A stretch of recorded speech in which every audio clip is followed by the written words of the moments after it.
All right. Hello, Idiots on Parade, the Too Ugly for TV podcast. We mock the news so you don't have to. Hello, Jake. How's it going? All is well here because I have my water. You lost your monster drink?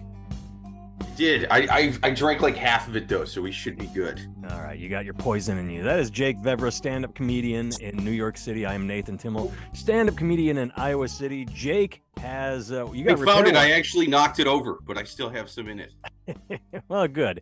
Maybe you're in your bedroom. The lighting, if you're watching on YouTube, Jake, is a little darker than usual. He's in his bedroom instead of his living room. Oh, look at that. Amy's bringing him another monster. Thanks, Amy. Thank you, baby. You're welcome. Yeah, what broke in your apartment? What are you getting worked on? Basically, we had some flooding that happened. And you mentioned that the other week. I don't know if it was on there. there was some mold and stuff that got in the walls, so they're kind of doing that. And I think they're sealing the outside too. Which I mean, mold that's just a big make one. you is the stronger? sealing Isn't it outside. one of those things like if you inhale mold spores and it doesn't kill you, it just strengthens your lungs? Yeah, I'm one of those guys, man. I think that the black mold in my old apartment is the reason I never got COVID. Probably, yes. Your COVID got its ass kicked by black mold. Oh yeah. And that's not racist mold. I mean, we green mold is just as good as black mold. Black mold is just as good as green mold. We are not racist here.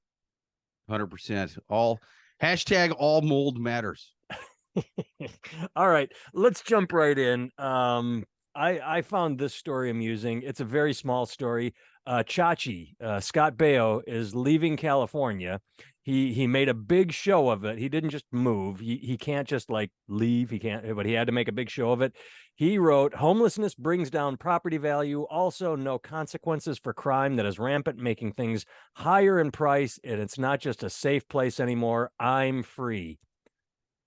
The only thing I thought when I read that was, I hope you sold your house before posting that, because if you're going to post, "Hey, California sucks, by the way, buy my house," you just decreased your sale price. Hey, this state sucks, fuck it, homelessness, hey, come buy my house because I want to leave. I think you should sell your house, and then when you get to your new state, then go, "Here's why I left." Not the brightest move on his part. The article is making fun of him. They're saying, "Oh, fuck Scott Baio because he's whatever." Nobody points out that you should shit on the state after you've left and made the money on your house. Yeah, I hope he does small talk with the people buying the new house. And it's like, "Oh, so where are you going? Florida. Where are you going?" Some guy keeps shitting on the sidewalk every single morning. And the cops won't do anything about it. They call it problematic to go after the sidewalk shitter. Oh, sorry, I meant to say person that shits on the sidewalk. That's how they refer to him. But yeah, I don't know. It's a weird thing where publicly saying that's why like making a whole show of it is kind of douchey. But then again, the people really going after him. It's like, well, he's not making it up. Like, no, you know, he's not going through he's putting his money where his mouth is. He's not just some guy going, "Oh, homelessness is out of control." Like, I hear people on like clips of people on Fox all the time going, "Crime in New York City is it's like a post-apocalyptic horror here." And it's like, dude, you guys' building is right next to the building I work in. It's not that fucking bad here. Got a little shitty during COVID, but it's pretty much back to the way it was before. So if it's really that crime-ridden and shitty, what are you still doing living here? Why don't you build a studio elsewhere where, I don't know, all of this craziness isn't going on? Oh, because you made it up. Now, this guy's at least fucking moving. I mean, he's at least, "Hey, I'm selling my house." Yeah, and that's the whole article. It's just a hit piece on him saying, "Oh, fuck Scott Baio, fuck Scott Baio. He's a loser. He's a Republican." If he wants to move, he can move. I just thought it was funny that the article, like that to me would have been the point of the article. Idiot announces house he lives in sucks and puts it up for sale. That's not the order you do it in. I mean, yeah, if he wants to move, he can move. And like you said, he's putting his money where his mouth is. He just put his mouth before his money because yeah, he should have made posts before he left talking about, I'm getting out of California because it's too awesome here, man. It's actually, I feel it's making me soft, what with all of its greatness. I kind of want to go to a shittier state, you know, to kind of to broaden me up. You know what I mean? To give me more life experience. I feel I could relate more to the audience if I lived in a place that wasn't perfect all the time. Did I mention how perfect the location of this house is? And then after somebody buys it, it's like, gotcha. There's homeless people running rampant in the street. I just had two thoughts. One, I hope that anybody that shows up to negotiate on the home brings this article or his tweet with him, like, oh, like that's the negotiating tactic. But two, James Vanderbeek did it right. Was that Dawson on Dawson's Creek? I never watched the show, but Vanderbeek, he moved to Texas, and after he got to Texas, said, yeah, I had to leave California because, like, yeah, after Dawson got to Texas, he gave the reasons for leaving California. That's how you do it. Yeah, that's the move, man. All right. Keeping on stupid people. This I can just touch on for 1 second. I thought it's sort of annoying. Marjorie Taylor Greene's fawning take on Donald Trump CNN town hall backfires. Apparently, she tweeted that Donald Trump ruled CNN. He was awesome. He's the best thing in the world. And this article says, no, people slammed her. Well, guess what? The article is in HuffPost, and they did what you and I talk about all the time. They went and took 10 tweets that say, fuck Marjorie Taylor Greene, and made an article. I bet you, Jake, $5 billion that I could go on Truth Social and write an article taking whatever Truth Social tweets, I don't know what they're called, taking comments from Truth Social and saying Marjorie Taylor, and write an article that says Marjorie Taylor Greene tells it like it is, and then you post a bunch of comments from people saying, yay, she praised Trump.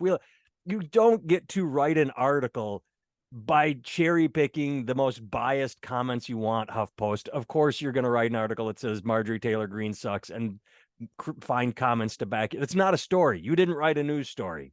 It was just the stupidest thing I've seen. That's why I sent it to you. It's just dumb. Yeah, at this point, it's like a third-hand story, right? Like I get writing a story because she said something shitty, but you're writing a story because another guy said something shitty, and she was like, "Yeah, good job saying something shitty."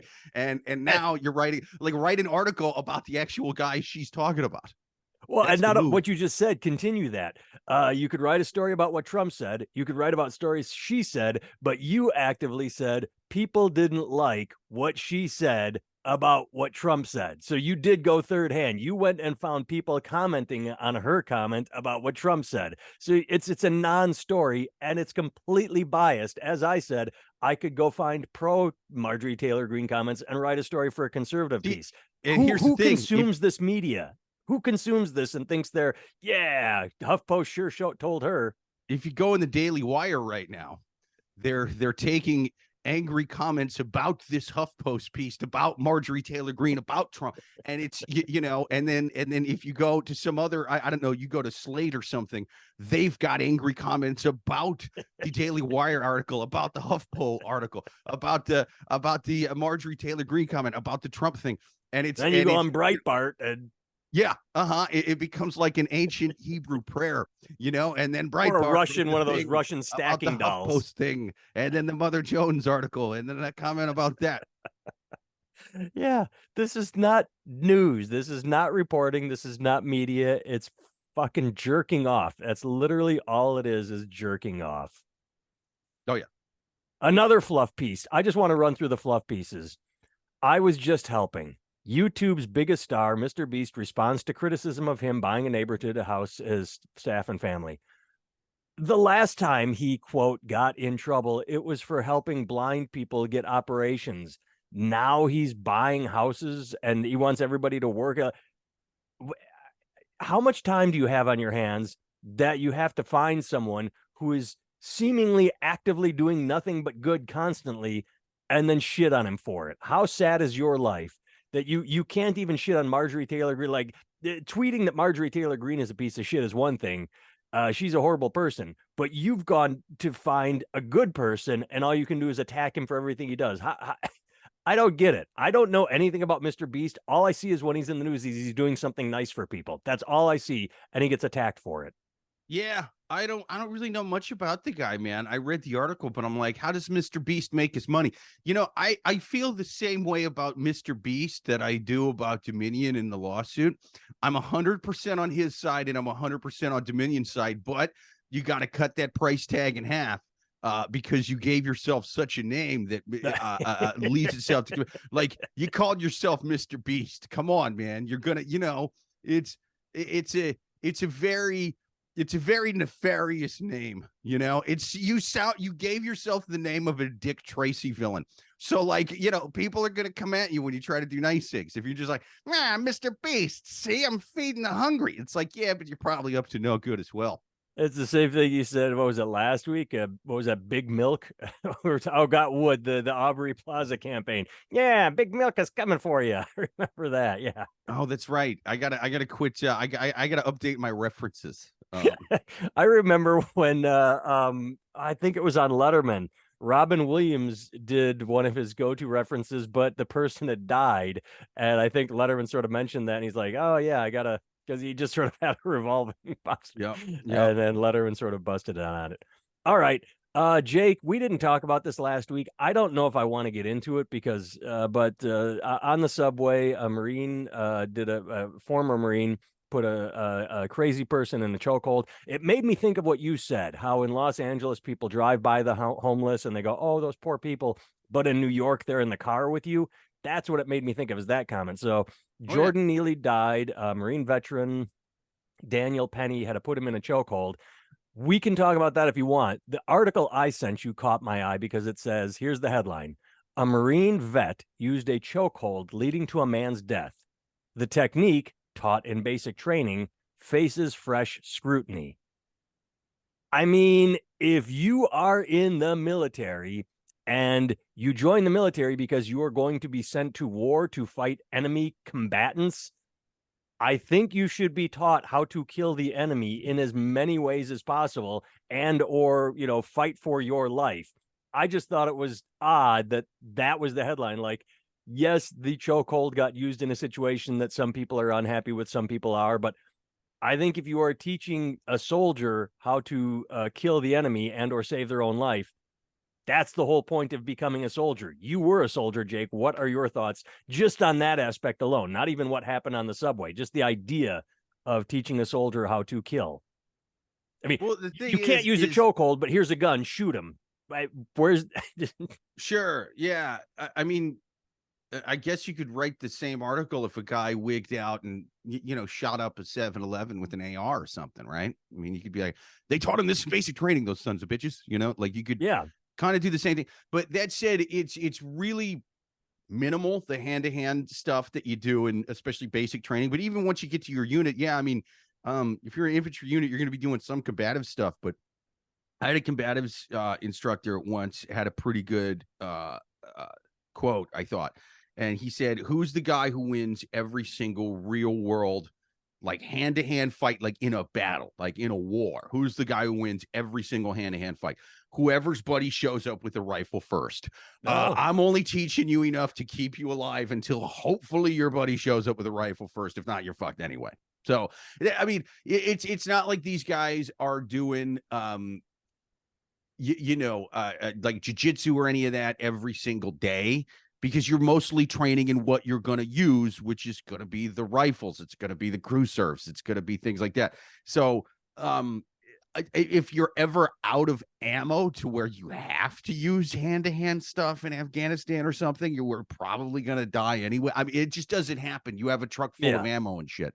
So there's not a ton of that. I would argue that if he had more hand-to-hand training, the guy wouldn't be dead, because the thing is he put him in the rear naked choke. Now, what that is, there's generally speaking two main different types of chokes. One is called a blood choke, that cuts off the carotid arteries, stops the flow of blood to your brain. Now, when you get the full thing on, it works pretty quick, because you pass out almost immediately.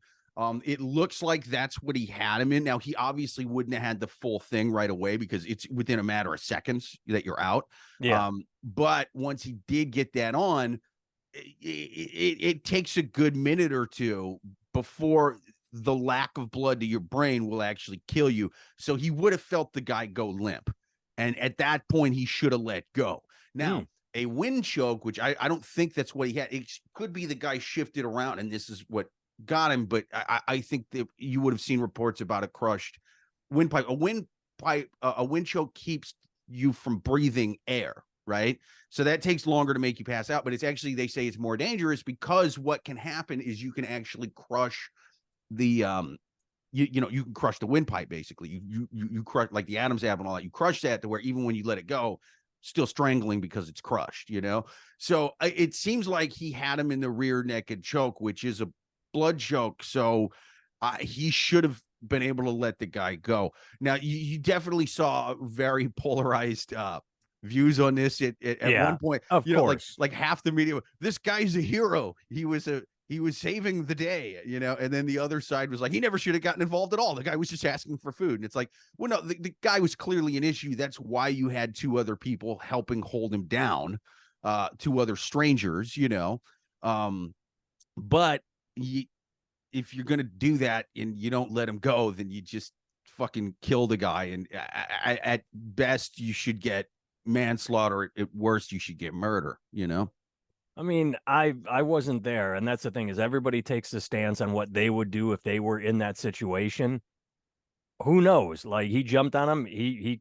I cannot read the guy's mind, the Marine. I can't speak for him, but I would suspect he didn't get up that morning and say, I can't wait to kill someone on the subway.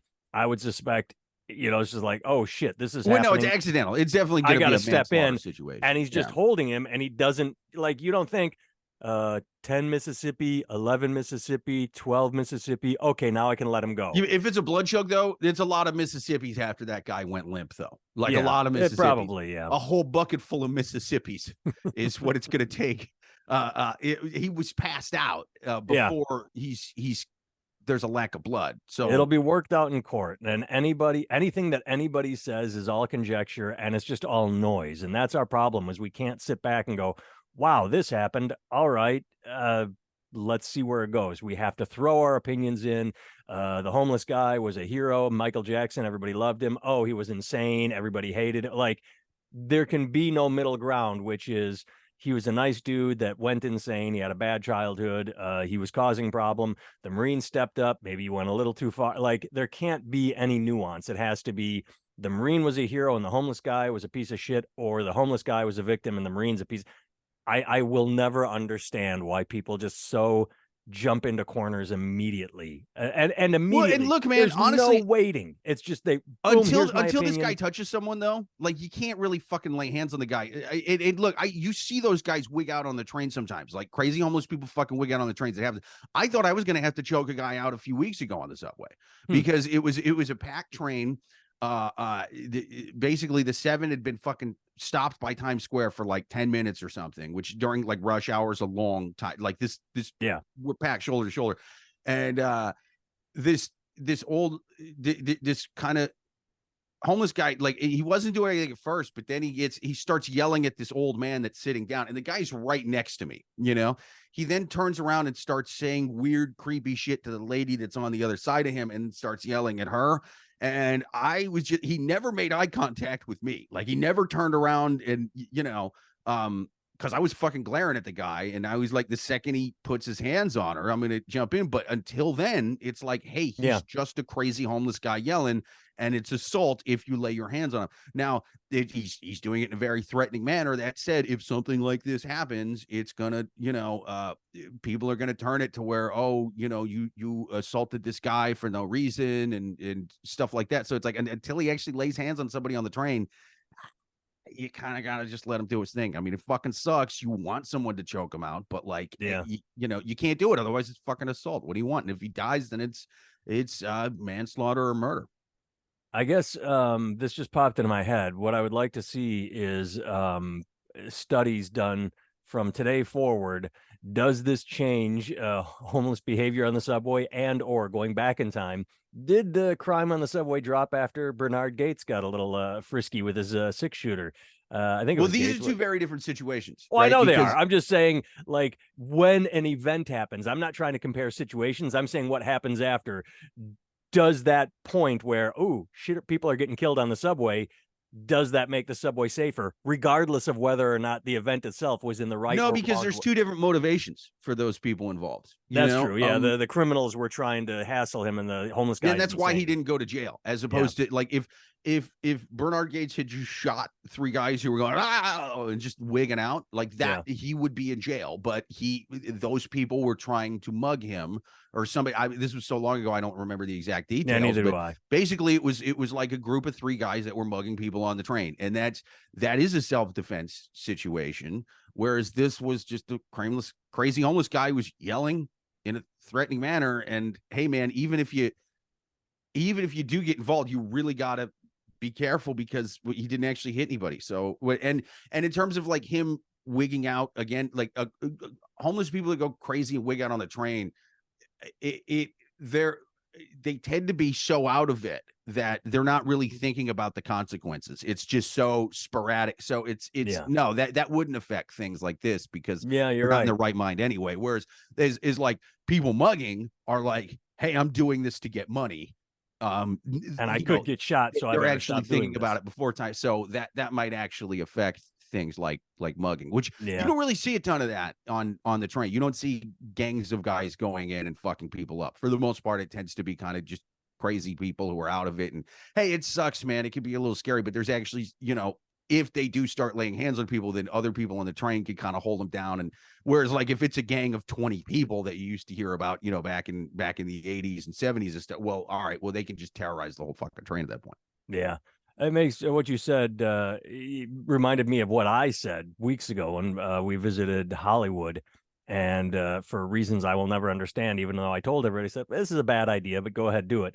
They wanted to walk on the Hollywood Walk of Fame, see the stars on the sidewalks, the names on the sidewalks, and so because it was all blocked off because of the Oscars, I drove the van around the block, like, all right, you walk from here to here, and I'll pick you up on this side. And as they were walking, there was a homeless guy, flapping his towel or blanket and acting like a bird going bah, bah, and it's like, yeah, that guy's not going to read the news. Hey, if I do this on a subway, someone might put me in a chokehold. So I answered my own question without even thinking. Like he's not hearing, Michael Jackson impersonator got killed in the subway, I better not do my crazy bird squawk thing on the subway.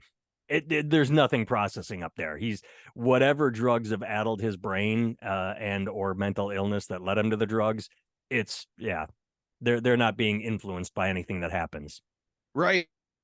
It's, there's you not just like lost your mic. It went to speaker. You're speaking into the air. How about now? You're back on the mic. There all right. we go. Couple more dumb stories. I didn't read this article, Jake. I'm not going to lie to you. I just read the headline and the first couple sentences. Marilyn Manson sees judge gut rocker's defamation case against Evan Rachel Wood over abuse allegations. So she said Marilyn Manson is abusive. Apparently he's filed a defamation lawsuit saying she can't say that about me. The very first oh wait, where was it? Did they change it? Oh, no, there it is. Shock rocker Marilyn Manson just got a legal shock. Oh, great sentence structure right there, using the same word twice. Shock rocker Marilyn Manson just got a legal shock as a California judge tossed out most of the fading musician's defamation case against Evan Rach. Just right there. They had to get that dig in. Fading musicians. Couldn't just say Marilyn Manson. Couldn't say shock. Just fading musician. That shows you this reporter's bias right up front, and I'm not opposed to it. I think it's funny that journalism is not supposed to contain personal thoughts, but that's it made me laugh. It made me, because he just threw that in there as a dig. I mean, it's an easy one to dig at this point, and I don't know the specifics of that case, but I know that if I'm the judge and you show up to my courtroom dressed like the fucking girl from The Ring, and you're claiming, you didn't do anything crazy, I just don't believe you. Yeah, and you're saying she called me a creep and a monster, and that's what you look like. It's like, well, you're kind of presenting yourself. Dude, your last album was called "I'm a Creep and a Monster" with the chick from Westworld chained up to a radiator in my basement. Like, you called the whole album that. That's, I believe. And even when, because this makes me think of other people we've seen in court.